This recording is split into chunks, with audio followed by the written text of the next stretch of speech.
I do want to take this last call if we can, or if we get through this quick, I guess we can maybe get through the other two in the queue, but don't want to make any promises.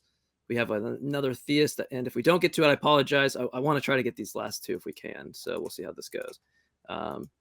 We got Adam in Saudi Arabia, pronouns are he, him, and wants to know, why doesn't atheism make everything ultimately meaningless?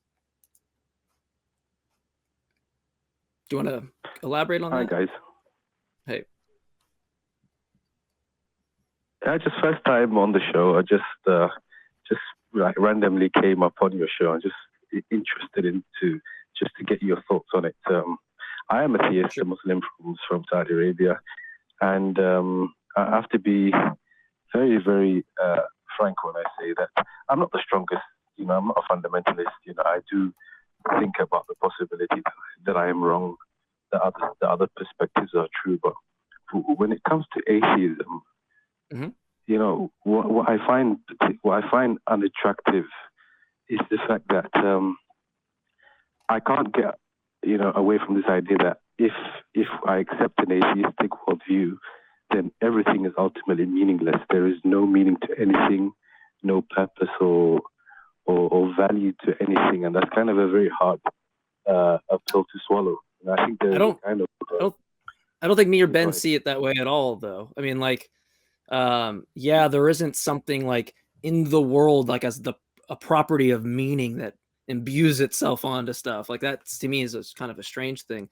I have like two issues, and I'm gonna pass it to Ben. My first issue is that I don't.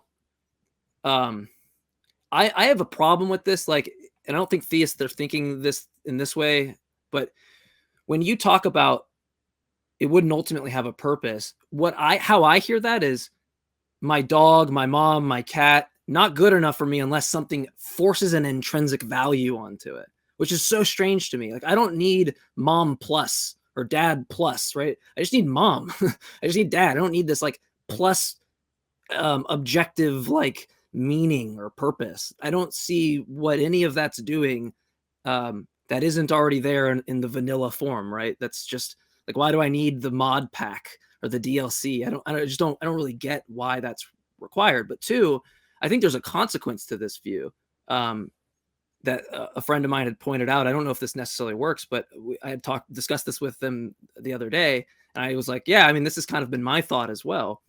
If everything has a purpose, would we agree that then that means that there's a reason for all events, right? If everything has a purpose, we can now say, we can kind of extrapolate that out to everything has a reason, right?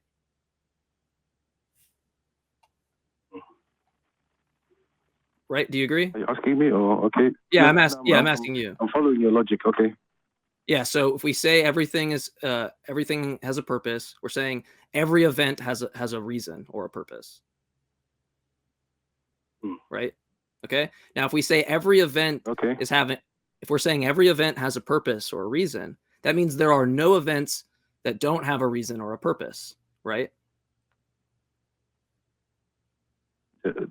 Okay. There are no events that don't have a purpose or reason. Now, fill the blank in with like the Holocaust or baby torture. Under this view, it has a purpose. It has a reason. But that seems clearly like strange. No, there is no purpose for that. That would make it a good thing. If we said there's a reason that takes place, that means that evil thing is what should be done, right? There's a reason. There's a purpose. It ought to occur.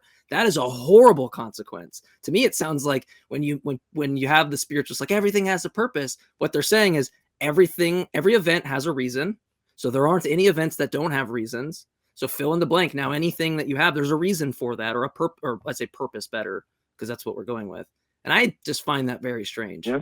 I don't think there's a purpose that babies suffer. When it comes to like evils, I think like most kind of religions would provide some sort of theodicy for it, like some greater purpose theodicy or some soul-making theodicy for it, so that if there is some sort of evil that did occur, then some people will see it as a mechanism for soul making. But when it comes to like an atheistic worldview, like let me comment on that real quick before we get to the atheist. Yeah. Let me comment on that real quick before we get to the atheist thing, because this is actually something that bothers me a lot. If the idea here is just to say that the evil or whatever is like required, or there's a purpose for it, it's no longer evil. Think about the statement. If evil is something like that should not be done, but it's there for a purpose of the greater good, that means it should be done, right? Because you don't get the metaphysical Allah souffle at the end, right? It's an important ingredient is the evil. You get no souffle, you get no God's plan, you get no greater good without that thing. So it's almost a contradiction to be like, well, it's evil, but it also should occur, right? You got to pick one or the other. And it seems like when you make this move, what I'm pointing out is that there's no evil in the worldview because everything has a purpose. Everything has a reason. The evil should occur because it leads to the greater good. It makes no sense for me to say, oh, I led to the greater good today by slapping my wife.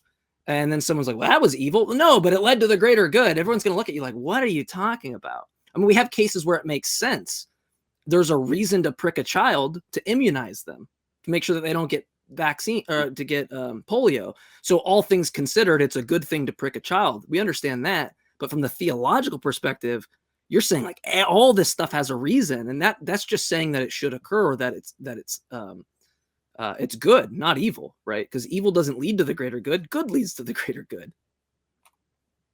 No, I think I would disagree. If you redefine evil to be something that should not be done, and then say that it is done, then yeah, you've constructed a contradiction. But I think most people would see. So you don't think that when you talk about moral statements, so you don't think that a law is. So let's take this. Like if you do something that's haram, right? You think that you ought not do something haram, right? Under your view, that's like, for example, it will be like a prohibition. Please give me a yes or no. Do you agree with me that if you do something haram, that's something that ought not occur, right? It guides your actions. So it's not the case that I'm constructing something to create a contradiction. I'm working internally with what your view is, right? You're the one who accepts that a law is an action guiding standard, and that we can divide this world where there's things that we should do and things we shouldn't do. The things we shouldn't do are haram. The things that we should do lead us to God or lead us to Allah. And so what I'm saying, the argument goes through, right? Because you're just saying that all things considered, there's some evil thing that serves as a purpose. And when I point out that you agree evil means what shouldn't be done, at least on a broad scale, and good is what means should be done, then you have this contradiction because you're saying the thing that should not be done should be done. It's a clear contradiction. No, I disagree. For example, like if just like the example you gave, which is because you gave the example which at the same time kind of engages with kind of is closer to my thinking about, say, pricking a child, or having an operation that leads to some sort of pain later on. That's the kind of what I was thinking. That's what I'm saying. Then you agree with me, Adam. That's what I'm saying. I'm saying your view is that view. And sorry, Ben, I'll pass it to you. This bothers me. That is your view. When I gave the analogy that all things considered, right? If I walk up to Ben and I said I pricked a child, he goes, "The hell? What are you talking about?" I go, "Oh no, hold on. All things considered, it was a good thing." You're like, "What? No, that sounds evil." No, you don't understand. It led to the greater good.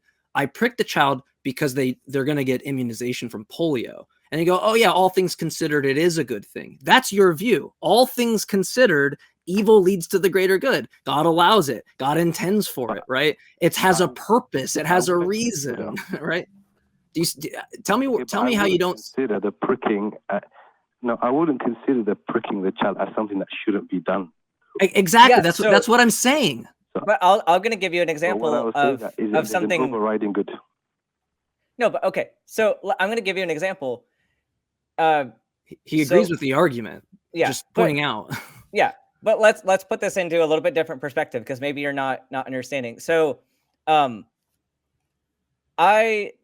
know we talked about cardiac arrest earlier on in this call, in this show, but there was a time when I was an EMT on an ambulance, and we get called to a house for a baby, a 5-month-old baby who died accidentally, complete accident. So the baby was breastfeeding and choked a little bit, died.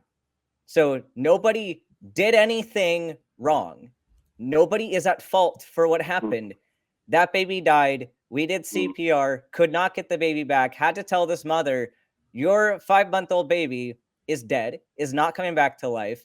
And that lady had other children in the house. So that 5-year-old kid or 7-year-old kid, they now have to learn that their sibling's dead. And so what of this, like you say that there's a purpose for everything. What's the purpose of, and you don't have to know, but like under your framework, that baby's life had a purpose. And maybe its purpose was to just accidentally die and leave the rest of the family with trauma. I don't know. Maybe something good could come of that, but are you going to say that had a specific purpose that needed to happen? Did that baby need to die? If we consider it from like a divine perspective, there could have been a purpose for it, and which is kind of messed up if you think about it. So that baby had an existence, had to suffer for whatever stupid point that your deity needed to prove. That baby was the sacrifice in this, and they just got to not exist anymore. And you literally that response you just no, but you're saying no. I'm gonna mute you real quick, Adam.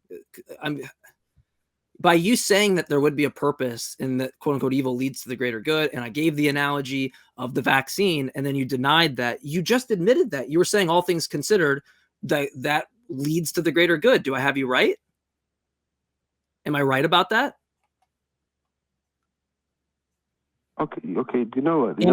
Am I? I'm gonna hang up. I am gonna fucking hang up on you if you don't answer me. Did I have that right?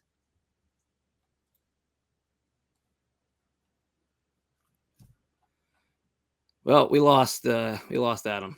But anyway, I mean, it frustrates me that when someone wants to deny the example that's used, say that in the pricking example that he goes, I agree that wouldn't be evil because the pricking serves to the greater good. Yes, we would say all things considered, it is an evil. I'm using the analogy to point out that that's your view. Your view is that evil is the pricking, right? And the immunization is the greater good. You're literally saying all things considered, there's no evil. It has a reason, has a purpose, has a goal, right? The whole point is to point out there's no evil in your worldview. Or you just have a contradiction because you're saying the thing that should be done is the thing that shouldn't be done. It makes no sense, right? You can't simultaneously have evil and good in the view if evil is the thing that leads to the good, right? That's like the important salt and pepper in your view. But anyway, I digress. Ben, I'm gonna have to drink a cold one after this. I think that's what I have to say. What are your thoughts before we wrap up the live? Yeah, he definitely wasn't, because we definitely made the point for him, and he just wasn't willing to go with us to acknowledge that, and he is definitely dodging it at the end a little bit.